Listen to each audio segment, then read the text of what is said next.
Climbing the crane on high-rise was guaranteed death. Going up the tower on a ray to get sightlines of nothing. And getting on top of the plane on terminal. It was a flex, but it wasn't actually that helpful. Unless you're about to hit an insane trick shot, god damn! Oh! But did we still go to all these spots even if they weren't that effective? Hell yeah we did, because they were cool. They were fun. We don't remember these maps because they won an Oscar for best map. They stood out because they were different. They tried something new. They opened up the doors of what was possible. Kill confirmed. Oh my god. Is there fucking turret down? Modern day map design has the flow down, sure, but what they aren't understanding is there's more to a good map than its speed. The children yearn, I don't know how to say that word, for good COD maps once again, and this is how they should do it. Gamerman Adam here, game dev and decent guy. Controversial opinion, but Black Ops 6 maps are great. What is going on with you? What are you talking about? For a gunfight. What the fuck? I just clutched it for us. Oh my god, I just kissed him on the lips.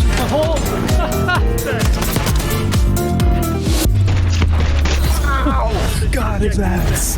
Come on. As much as we hate BO6 maps, let's look through a different lens, okay, for a sec before looking back at some classics and why they aren't as classic as you might remember. Nice.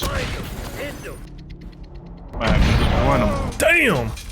The problem with these maps is that most games that people play online are not gunfight. They're matches with 3x the number of people. Not 4 kids in the game, but 12 kids in the game. Which is why we all know BO6 has had the most backlash on its maps in a while. Aside from Cold War that launched with only 8 maps, I don't know how they thought they could get away with that. But BO6's maps weren't disliked because of the layout, aside from Red Card, which is a weird map that just didn't need to exist. But they were hated because of how they meshed with the speed of the game and the quick movement. There was a moment where everyone's favorite map was Subsonic. Remember that? Because it was medium size with decent cover and had the right amount of symmetry. But you know there's a problem with your maps when your best map is this boring. To be honest, this map is just a worse remake of Hangar 18 from BO1 DLC. They thought they could get that by me, but they could not. They did not. The game launched with 16 maps. 12 were labeled as small, 4 were labeled medium, and 0 were labeled large by Treyarch themselves. There are some big maps that work with the speed of the game, like Skyline, Hacienda, Your Mom, Fringe, WMD, and Grind. What's that?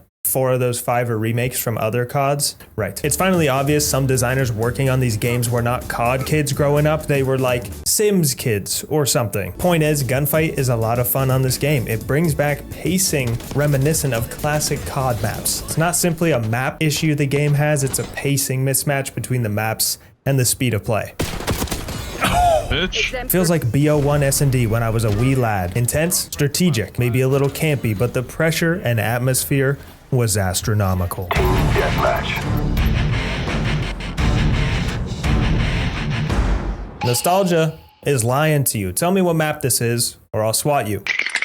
Yes, it is Favela. This is a map a lot of people consider as a classic. It's MW2, of course it's a classic. Wrong. This map is actually kinda cheeks. Almost every structure on the map is a lane with sightlines into every other lane. It had tons of verticality, which is not usually considered fun. It was a constant camp in a building and shoot at the other building type gameplay. But we still kinda liked it. We definitely didn't flame it like we would have if it were in BO6. Carrier from Black Ops 2, many people's favorite COD, and this map was considered one of the decent to good ones when really the whole map is wide open, spawn traps were wild, and kill streaks were a slaughterhouse. No effective flanks, and you either just fight long distance in the middle, or on the right side, or on the left side. They ain't good maps when you compare it to what you learn in level design and game development. Where's the flank? Where's the playstyle option to use a short-range weapon? Sounds obvious, but the point is, fun maps are not always good maps from a design perspective. And Rust, I mean, I don't even need to tell you why this would not fall within a usual good design philosophy. But the map is damn legendary. Didn't Trump challenge Biden to like 1v1 or something? I need to put Rust in this game. Dude, did you see Express? Yeah, why are they putting Express from Black Ops 2? I don't know, but that map literally gave me a boner.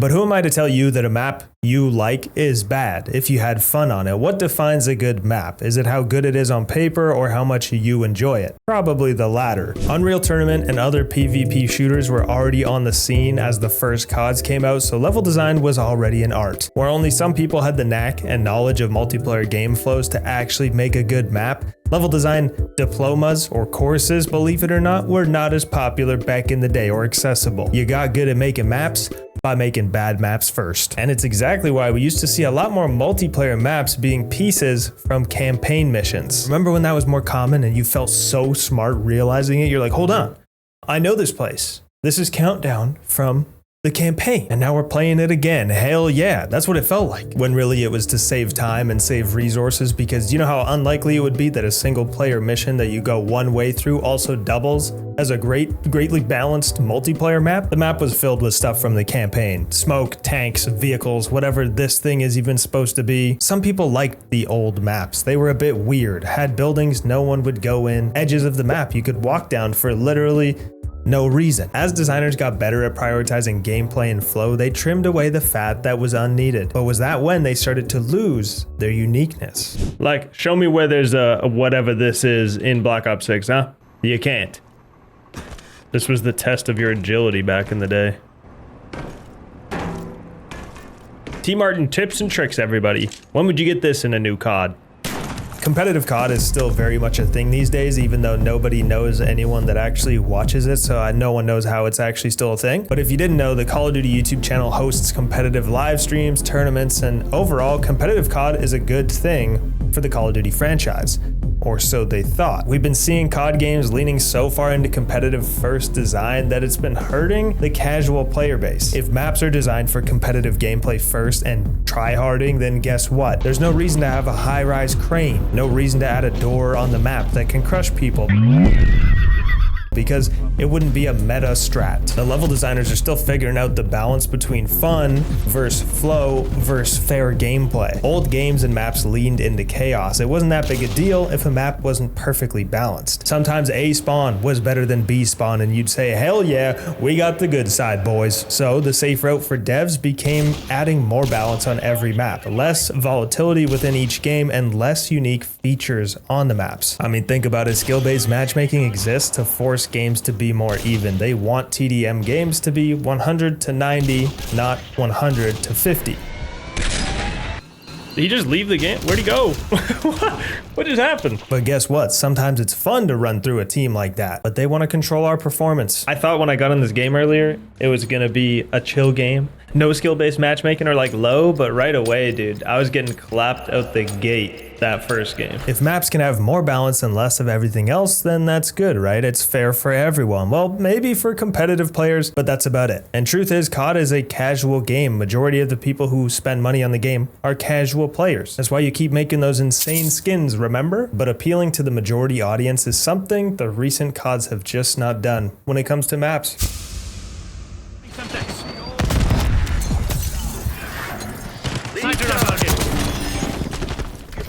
Hostiles have captured the hard point. Are you fucking cheating, dog? What do I type? When the pacing of a game matches the flow of the maps, that's when medium maps shine. You know, the small map in Nuketown is fun once in a while, but not every game should feel like mayhem. You know, the BO1 Nuketown was always fun when you played it, even in Black Ops 2. But in BO6, when it comes up, I know that it's gonna feel just like the match I just played on a different map. It doesn't really feel special anymore. So what makes a good map if it's not just action? It's not about how fast you can get back into a gunfight after dying. And it's not about how esports ready a map is. How do you get a slower, less action-packed map to still be fun? Holy shit, that scared the fuck out of me. Dude, this game is just, it's so slow, so much slower that it can actually scare you when something happens. We're talking distinct features and interactive environments, baby. Black Ops 1 from 14 years ago, the new thing was environments changing during the game. The ice bridge on Discovery would fall into the crevasse. The doors on Radiation would close, covering the B flag and crush anyone in the way. And the rocket would literally launch on launch. COD Ghost had Strike Zone, remember, a map that would turn into a different map after a KEM strike? That stuff is cool. 14 years ago, and we haven't been able to come up with something new with that structure. And it's not about the setting either. You can't just say everything's been done. It's more so the physical areas you can go that are just there because. Tell me you never walked around maps as a kid just checking out spots, trying to jump to little ledges. Maybe you'd find a spot that you could use later in multiplayer. Like climbing in the rafters on Summit. What about dolphin diving into the gondola? It was hilarious, especially when you blocked your teammate and they fell to their death. Now do something equally as interesting on Pit in Black Ops 6. You can't. Or even like any map in the game. We just want to do dumb stuff sometimes in these games, and you should let us do that stuff. It's one of the reasons people love Battlefield, which I know that's a touchy subject for COD fans right now. I didn't mean to bring it up, but I had to. When I name off Black Ops 6 maps, way less come to mind than, you know, BO2, MW2, any of the other CODs really. Skyline's the only one that is actually unique. Diving into the pool from the second floor, maybe skedaddling underground, you know what I'm saying? I mean, we're on the edge of a skyscraper. Hell yeah, we all say in unison. They slowly got rid of seemingly useless areas or locations, even though casual players are the biggest audience, and they're the ones who love messing around with that stuff. It's like they forgot we wanted to risk our lives doing that jump and search and destroy.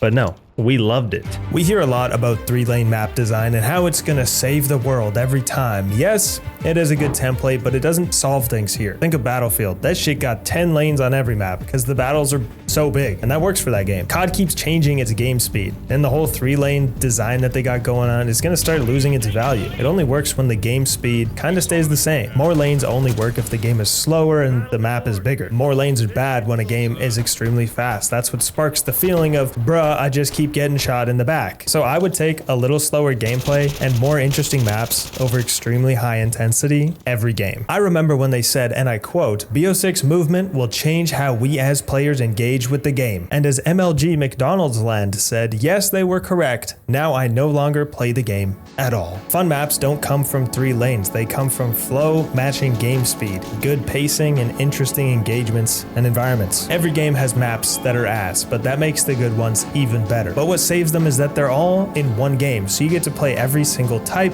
within 1 hour of playing. Unless you make a game with 16 maps where 12 are small, 4 are medium, and 0 are large, but no one would do that.